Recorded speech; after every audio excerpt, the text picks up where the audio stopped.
자, 이번 시간에는 한반도 통일에 대해서 논의를 해보겠습니다. 두 번에 걸쳐서 한반도 통일 문제에 대한 논의를 하게 될 텐데요. 우선은 그 전반적인 이제 그 북한의 통일 방안이나 한국의 통일 방안을 비롯해서 전반적으로 한반도 통일의 가능성에 대해서 어떤 좀 탐색을 해보겠습니다. 물론 여러분들도 인식하고 있듯이 북한 핵 문제가 지속이 되어 있고 남북한 관계가 이렇게 진행되고 있는 상황에서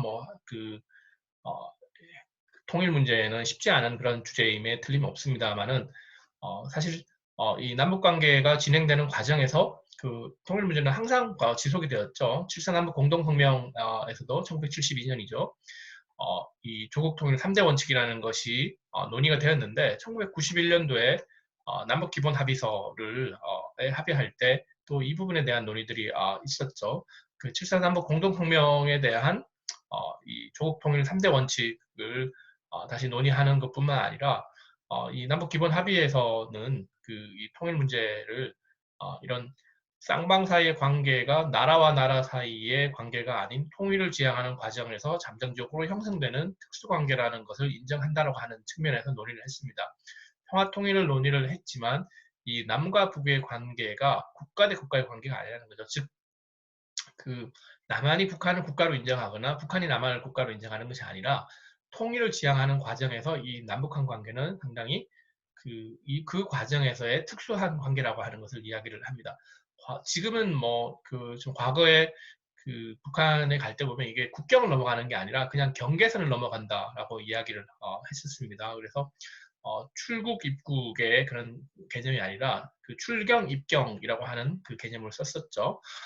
기본적으로 서로 상대방의 체제를 인정을 하고 내부 문제에 간섭을 하지 않는 그런 상태이지만 그렇지만 다른 나라는 아니다라는 하는 것이죠. 이건 한국의 그 헌법도 그렇고 북한의 헌법에서도 그렇고 이 통일을 지향하고 있기 때문에 이 현재 상태를 잠정적인 것으로서 인식을 하고 있다라고 하는 것을 알 수가 있습니다.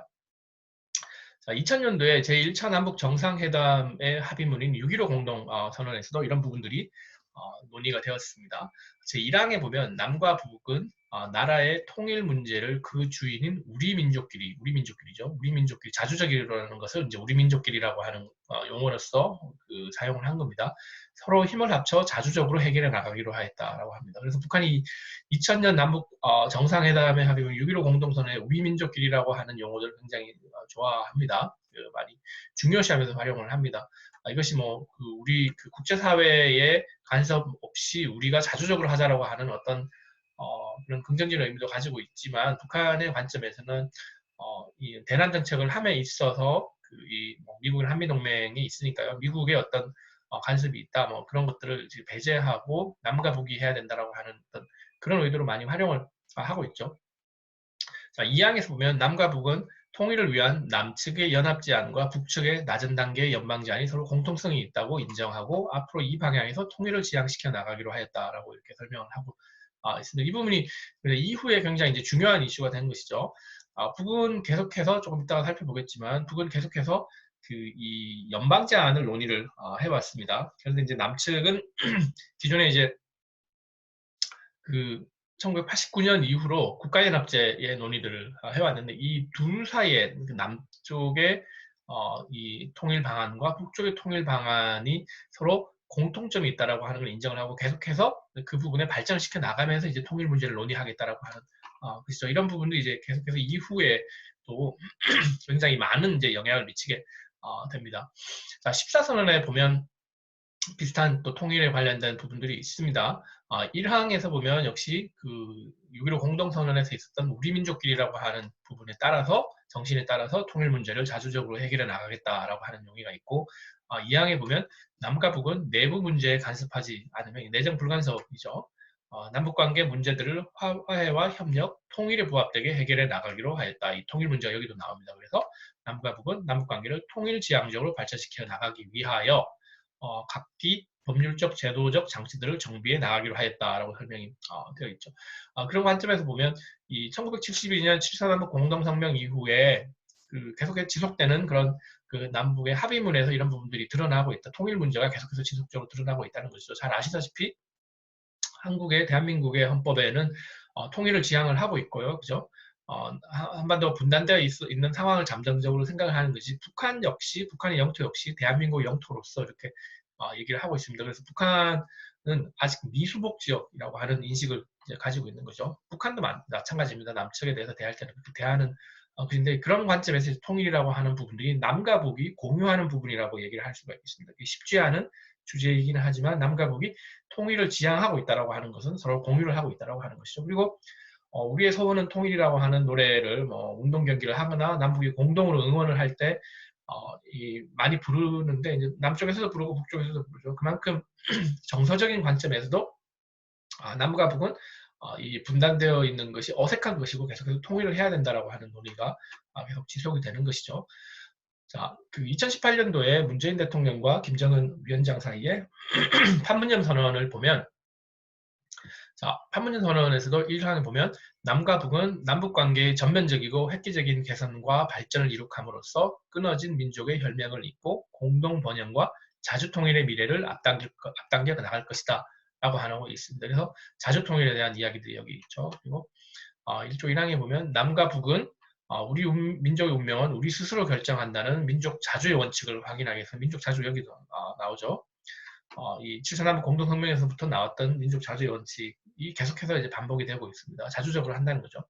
이미 채택된 남북 선언들과 모든 합의들을 철저히 이행함으로써 관계 개선의 발전의 전환적 국면을 열어가기로 하였다라고 설명이 되어 있습니다. 그러면 이미 채택된 남북 선언들이라고 하는 7.3 공동성명, 남북 기본 합의서, 그리고 6.15 공동선언, 그다음에 14선언 이런 부분들이 있겠죠. 물론 남과 북이 각각 그 중요시하는 문서는 조금 다릅니다. 북한은 특히 6.15 공동선언을 굉장히 중요시하죠. 근데 남쪽은 남북 기본 합의서 도 이제 중요시를 하고 있습니다. 물론 이것이 이제 남과 북이 계속해서 합의를 해온 부분이기는 하지만 그래서 이제 내용이 서로 연결되어 있는 부분들입니다. 분명히 그렇지만 이 각자가 조금 더 유리한 상황에서 합의했던 그런 부분들을 조금 더 중요시하는 경향이 있고 또한 총리가 합의를 했던 남북 기본 합의서보다는 최고 지도자인 김정일 위원장이 합의했던 6.15 공동선언을 북한의 경우에는 더 중요시합니다. 그렇지만 이제 한국 입장에서는 이제 7.3 공동성명부터 지속적으로 북한과 합의해온 이런 문서들을 기반을 해서 통일 문제를 논의하겠다라고 하는 이야기들을 하고 있습니다. 자, 2018년 9월에 평양 공동선언에서도 이런 부분들이 재확인되고 있습니다. 전문에 보면 양 정상은 민족 자주와 민족 자결의 원칙을 재확인하고 남북관계를 민족적 화해와 협력, 확고한 평화와 공동 번영을 위해 일관되고 지속적으로 발전시켜 나가기로 하였으며 현재의 남북관계 발전을 통일로 이어갈 것을 바라는 온결의 지향과 여망을 정책적으로 실현하기 위해 노력해 나가기로 하였다라고 이야기를 하고 있습니다. 그래서 자주와 자결, 민족 자주와 민족 자결, 즉 통일이라고 하는 것을 민족 자주의 관점에서 민족 자결의 관점에서 그러니까 민족주의적인 어떤 시각이 많이 투영된 것이죠. 이런 것들을 이 남과 북 사이의 어떤 그 통일에 대한 합의에서 나타나고 있다라고 하는 것이죠. 그래서 민족의 개념이라고 하는 것이 이 남과 북이 통일을 얘기하는데 굉장히 중요한 부분이 있습니다. 아까 얘기했던 자주적인 부분들도 있었죠. 그런 몇 가지 부분들이 이제 통일을 논의하는 데 있어서 이제 중요하게 다가오는 것입니다. 이것이 그 남과 북의 통일 방안에서도 상당히 많이 반영이 되어 있는 것입니다.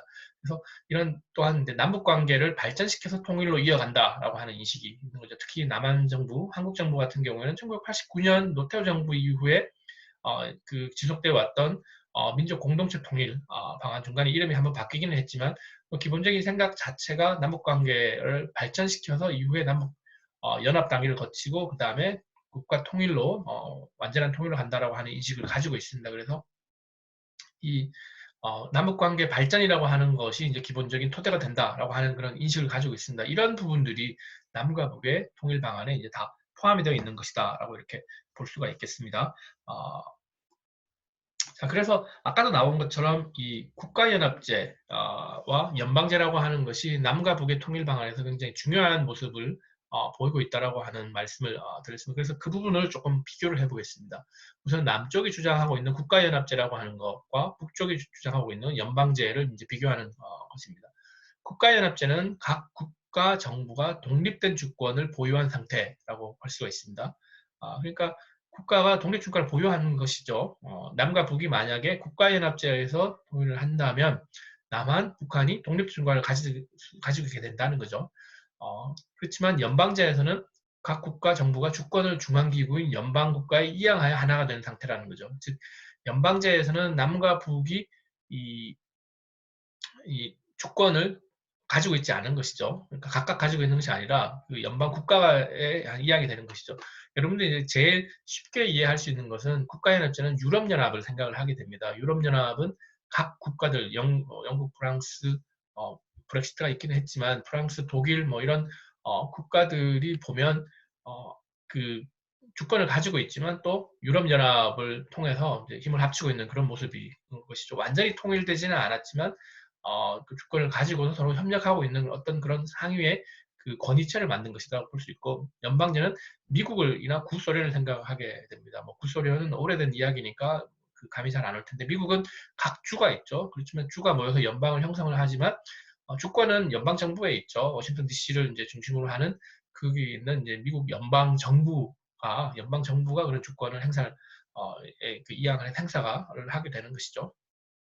자, 그래서 국가연합제를 보면 유럽처럼 구성국가들이 국제법상의 국가의 자격을 보유합니다. 만약에 남북한이 국가연합제에 의해서 통일을 한다면 뭐 이렇게 되는 것이죠. 그 다음에 그 연방제에서는 구성국가들이 국제법상 국가의 자격을 상실을 하고 연방 국가만 국가 주권을 보유를 하는 것이죠. 미국 같은 경우에 미국 United States of America 미국만이 그 국제법상 국가 자격을 가지고 있는 것이죠. 50개 주가 그걸 가지고 있는 것은 아니죠. 그렇지만 유럽의 경우에는 국가연합제이기 때문에 이 각각의 구성원인 국가들이 국제법상 국가의 자격을 보유를 하고 있는 것이죠. 그리고 국가연합제는 국가들이 조약에 의해서 결합되고 그 규정된 범위에서 공통기관이 국가의 기능을 행사하는 형태입니다. 유럽연합에서 보면 그렇죠. 유럽연합에서 보면 뭐 마스트리히트 조약이나 리스본 조약이나 이런 것들에 의해서 유럽의 국가들이 서로 결합되어 있는 부분인 것이죠. 그리고 각국이 독자적인 외교권과 군사권을 행사를 하죠. 유럽 연합의 회원국들이 각국이 독자적으로 주권을 가지고 있기 때문에 외교권과 군사권은 행사를 하게 되는 겁니다. 물론 다른 이제 경제적인 정책에서는 조율을 하고 특히 커런시 통화는 이제 유로화를 같이 쓰고 하지만 이제 외교권과 군사권의 경우에는 이제 다른 것이죠. 독자적으로 행사하는데 이제 연방 국가에서는 외교권과 군사권을 기능을 이 연방 국가에 행사하는 거죠. 뭐 하와이주나 캘리포니아나 뭐 뉴욕주가 외교권과 군사권의 기능을 독자적으로 행사하는 것은 아니다라고 하는 것입니다. 그리고 국가연합제는 조약이 정한 범위에서 공동기구를 통해 공동의 기능을 행사를 하고 있습니다. 근데 이제 연방제에서는 연방국가가 중앙정부로서 구성국 전체 영토와 주민에 대해 주권을 행사를 하게 되는 것이죠. 즉 그 미국에는 연방국이기 때문에 연방 정부가 중앙정부죠. 그러니까 여기 구성주죠. 구성 각 스테이트에 대해서 50개 스테이트의 영토 주민에 대해서 주권을 행사를 하는데 국가연합제는 그것이 이제 아니다라는 거죠. 쉽게 여러분들이 그 구별을 하는 방법은 유럽연합과 미국을 이제 생각을 하면 쉽게 구별을 할 수 있다라고 이렇게 볼 수가 있습니다. 근데 북한은 기본적으로 연방제 통일 방안에 연방제 안에 기반을 하고 있는데 사실은 이제 완전히 연방 제한의 모습도 아니라고 하는 그런 문제가 있습니다. 그거는 아마 북한의 그런 그 이제 상황적인 어떤 이익을 고려해서 그렇게 논의를 한 것이다라고 이렇게 볼 수가 있겠습니다. 북한은 우선 그 연방제를 제한하는 과정들이 굉장히 이제 오래되었는데요. 1960년도에 8월 15일이죠. 광복절에 김일성이 남북 연방제 통일안을 제안을 했습니다. 그 당시에는 이게 구체적인 안에 대해서는 상당히 이제 모호한 부분들이 있습니다. 이후에 이제 점점 이것을 구체화시키기 시작을 합니다. 1972년도 7.4 공동성명의 조국 통일 3대 원칙에 대해서 얘기했는데 그때는 뭐 연방제를 얘기한 건 아니지만 73년 그 다음에 73년 6월 23일에 조국 통일 5대 강령을 발표를 하게 됩니다. 이 상황에서 이제 고려 연방제 통일 방안을 제안을 하게 됩니다.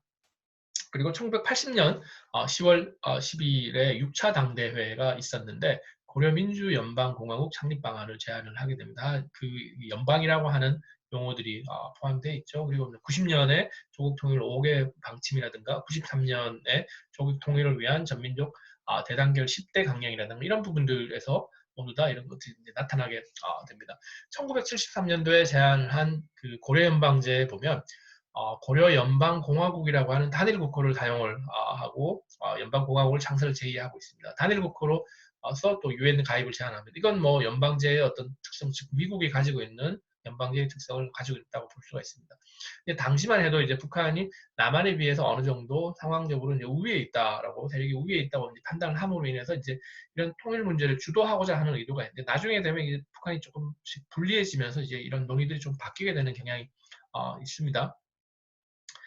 그렇지만 이제 당시에는 이제 남한이 박정희 정부가 1973년도에 6.23 선언을 하면서 유엔의 동시 가입을 반대하지 않는다. 즉, 남북한이 각각 가입을 하자. 그리고 그 냉전 시대의 그 사회주의 국가에 대해서 남한이 이제 관계 개선을 하고, 북한은 이제 자본주의 민주주의 국가도 그 관계 개선을 하자. 그 외교적 관계를 맺자라고 하는 그런 이제 선언을 했는데, 이제 이 부분에 대한 대응을 한 것이죠. 유엔에 동시 가입하자. 각 국가 남북한이 대한민국과 조선민주주의인민공화국으로서 가입을 하자고 한 데 대한 이제 대응으로서 고려연방제를 얘기를 하면서, 통일을 해서 고려연방공화국으로 이 가입을 해야 되니까 이제 이걸 반대하기 위한 어떤 그런 목적이 주로 있었다라고 볼 수가 있겠습니다. 1980년대 고려민주연방공화국을 이야기를 하면 조금 더 구체화되는데, 이전과는 조금 달라지는 부분들이 있습니다. 남과 북이 현존하는 상이한 사상과 제도를 그대로 인정하고 동등하게 참여하는 통일연방국가를 건설하자는 내용입니다.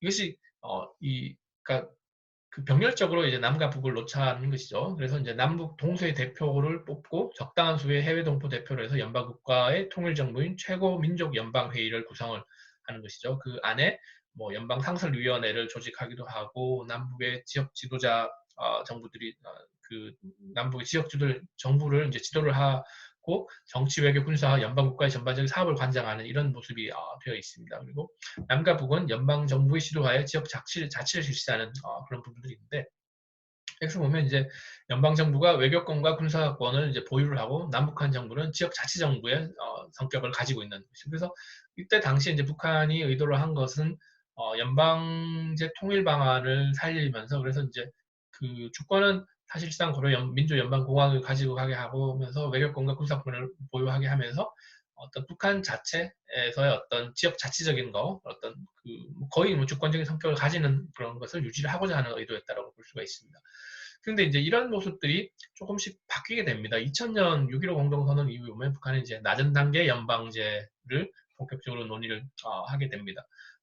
이 1970년대에 주장했던 그 연방제와 2000년대 주장했던 연방제 이제 다르죠. 그 다른 이유가 기본적으로 이제 북한이 처해 있는 국제사회에서 현실이나 한반도에서의 어떤 상황들에 많이 이제 그 영향을 받은 부분들이 있다고 할 수 있겠습니다. 결국 남과 북의 이제 두 정부가 정치, 군사, 외교권을 비롯한 현재의 기능과 권한을 그대로 유지한다고 하는 것이 연방제의 모습, 이 낮은 단계 연방제라고 이렇게 정의를 하고 있고, 그 후에 민족통일기구를 설치하는 방안을 제안을 하고 있습니다. 그런데 우리가 앞서 연방제와 국가연합제를 비교해 봤을 때, 지금 여기서 그 이야기하는 북한의 연방제는 낮은 단계 연방제의 모습은 실질적으로는 국가연합제와 유사한 부분이 있습니다. 그래서 아마 6.15 공동선언의 경우에 낮은 단계 연방제와 국가연합제가 서로 공통점을 가지고 있다고 이렇게 얘기를 한 것이죠. 그래서 북한이 얘기하는 연방제의 개념 자체가 1970년대나 80년대와 비교해서 이제 2000년대 넘어오면서 달라진 부분들이 있는 것이죠. 그래서 결국은 6.15 공동선언에 얘기를 한 것처럼 비슷한 부분이 생기는 거죠. 남북한이 낮은 단계 연방은 남한의 민족 공동체 3단계 통일 방안의 2단계 남북연합과 유사한 거죠. 그래서 연방제라고 얘기를 하지만 국가연합제랑 비슷한 부분들이 굉장히 많이 있는 것이다라고 볼 수가 있겠습니다. 이런 이제 상황은 북한이 아무래도 이전보다는 냉전이 종식되고, 그리고 이전보다는 훨씬 더 불리해진 어떤 안보 환경과 그 한반도 주변 환경들을 고려를 해서 북한 자체의 어떤 주권을 유지하려고 하는 그런 모습들이 통일 방안에도 드러나는 것이다, 나타나는 것이다라고 이렇게 볼 수가 있겠습니다. 그래서 기본적으로는 뭐 여전히 과거로부터 이어오던 부분들이 있습니다. 남조선 혁명 후 조국 통일의 방향성을 가지고 있는 것이고, 사실상 북한이 이야기하는 그런 통일 전선 전술과 연계되어 있는 것입니다. 즉 완전한 연방제 통일이 아니고, 통일 이전에 과도기 전 연방제를 실시를 하고, 그 이후에 아마 북한이 의도하는 어떤 정책을 통해서 북한이 주도하는 통일을 하겠다라고 하는 것입니다. 그렇지만 이것은 사실 연방제라기보다는 느슨한 형태 국가연합에 가까운 것인데, 그건 어떤 국가의 변화된 국가 전략이 반영된 것이다라고 합니다. 뭐 연방 헌법도 없는 그 상에서 그러니까 미국 같은 연방 헌법이 이제 존재를 해야 되는데 그런 단일한 연방 헌법에서 그 전체 국민을 구속하는 그런 것들을 가지지 못하고 실제로 북한과 남한을 따로 이제 그 통치를 하는 것이죠. 뭐 거의 뭐 주권도 따로 이제 가지고 있는 모습을 가지고 있다고 볼 수 있습니다. 그래서 결국 미국과 같은 연방국의 형태라기보다는 유럽연합과 같은 국가연합제의 형태로 되어 있고 실제 초기에 북한이 주장한 것 그 용어도 영어로 하면 이 confederal이라고 하는 용어가 있습니다. federal이 아니고 confederal이라고 하는 것은 연합제적인 국가연합제적인 요소를 반영을 하고 있다라고 하는 것을 이야기를 하고 있습니다. 그래서 보면 이 북한의 제안이 과거의 그 연방제적인 요구에서 조금 더 연방제 충실한 요구에서 국가연합제적인 형태로 바뀌었는데 여전히 용어는 연방제적인 용어를 보이고 있죠. 하지만 그런 부분들은 북한의 변화된 상황들을 반영을 하는 것이고 또한 북한이 이제 대남 정책의 일환으로서 이제 요구하는 그런 부분들이 있습니다. 통일을 제안을 하지만 연방제 통일을 제안하지만 남과 북이 어떤 자체적인 어떤 그 권한을 가지고서 해야 되는 것이죠. 외세 개입 없이 내정 불간섭의 원칙에서 진행해야 된다라고 하는 그런 의도가 이제 여기에 이제 들어있는 것이죠. 결국에는 한미동맹과 주한미군을 타겟으로 하고 있는 모습이 큽니다.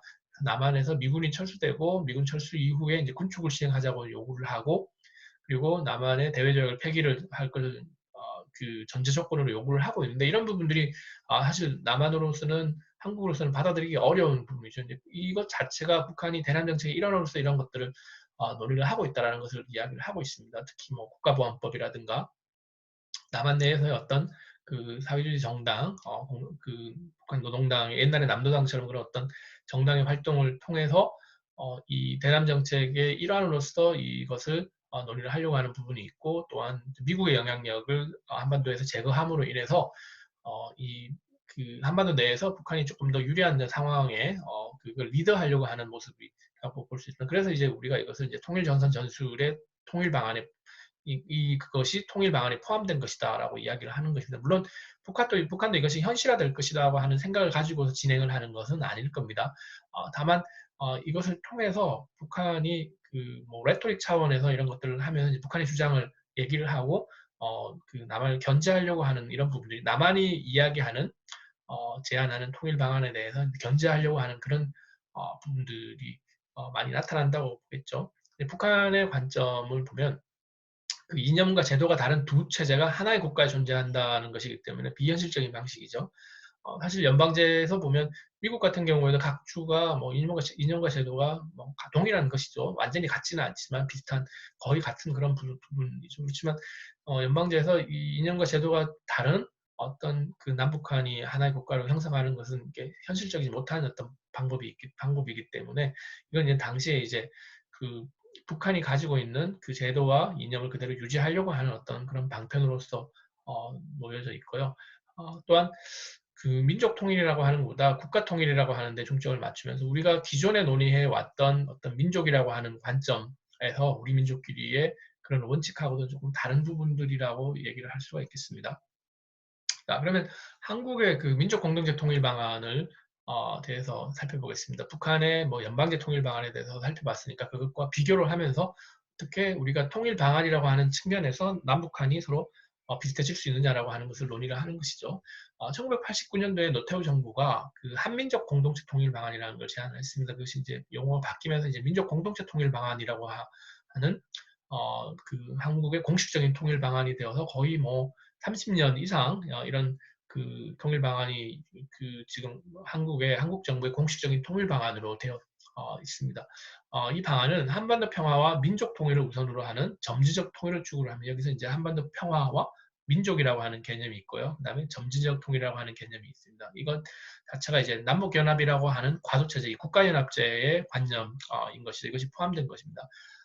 3단계로 유지되어 있는데 화해협력은 남북관계의 발전이죠. 남북관계가 진전되어서 화해협력의 단계를 거치고 그 다음에 국가연합제에서 나타나는 남북연합의 모습을 가지게 되고 그것이 이제 더 발전을 해서 이제 일민족 이렇게 여기서 이제 민족 통일이라고 하는 개념이 포함된 민족 통일과 국가 통일이 결합되는 모습이 나타나는 거죠. 일민족 한국 민족의 한민족의 하나의 국가로 통일 국가를 완성하는 그런 것입니다. 여기서 이제 국가연합제인데 이제 그것을 그 벗어나는 그런 것이다라고 볼 수가 있습니다. 최종적으로는 통일 국가를 완성하는 것이니까 연방제나 국가연합제의 모습이 아닌 것이죠.